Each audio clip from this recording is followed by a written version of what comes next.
welcome. I'm Allison from the Arizona Museum of Natural History, and this is our third Mesa Family Takeout Night, where we support our very favorite downtown restaurants. Each week in June, we will lead you through a series of art projects in which you will learn some of the ins and outs of creating your very own natural history exhibit.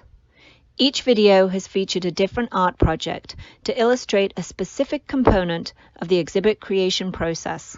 One of the more exciting pieces of a natural history exhibit is the fleshed out version of what scientists think an extinct creature used to look like. Artists and scientists work closely to make the most accurate guess, and they look to modern-day animals for reference. Here in Arizona, we live together in the desert, not just with humans, but with many other different creatures. Some are easy to spot with their bright coloration. They may be looking to stand out and show off to other members of their species. For others, however, bright coloration is a warning. But there are many animals that like to blend into their background. This camouflage may help them hide from predators, or may help them catch their prey. These different colorations are adaptations, things that help an animal survive better in its environment. Also adapted to survive in their homes using coloration. With this video, we are going to use coloration and turn ourselves into dinosaurs. Or shall I say dinosaurs, from clothes and other materials that you find lying around your house. Then find a good spot for a photo op and take a picture, and then send it to us, where your image may be incorporated into a community art project in downtown Mesa. I have decided that I want to blend in with my garden. That's a pretty floral pattern. That would work if I lived in the zoo. Oh, I love this top. That would really make me stand out, but not for this project. Ah, yes, that's what I'm looking for. Now, maybe I could use a nice hat. Yep. Oh, this one's a favorite, but kind of feels like I'm cheating. No. Oh, yes, my favorite field hat. I think I'm going to take these gloves too. Next, I will need some pants to match the shirt. These are perfect. I decided I'm going to become Dilophosaurus. That is our museum's logo dinosaur. This is my costume, and next I'm going to show you how I made it. Here are the materials I used to make the face of my dinosaur. First, I'm going to take a paper plate that I got from my takeout and draw some eyes for my dinosaur. I found a packet of toothpicks to make some perfect circles.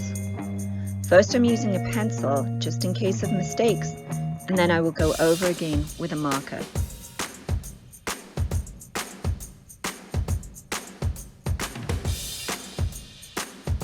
I am giving my dinosaur some pretty brown eyes, and then cut them out and fold over some tape to stick the eyes on.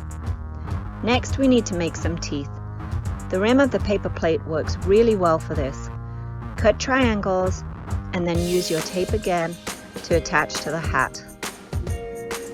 I taped them on both sides just to make sure they were secure.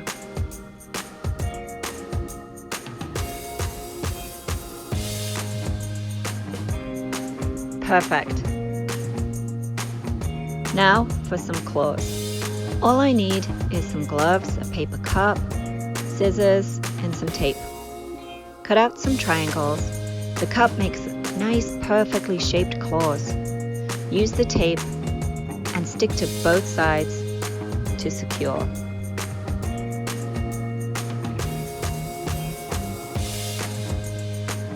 They are some grisly looking claws. For the feet, I used a couple of empty tissue boxes that I rescued out of our recycling bin, and the rest of the paper plate.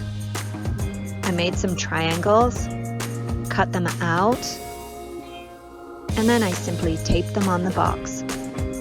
You can go ahead and paint the box too.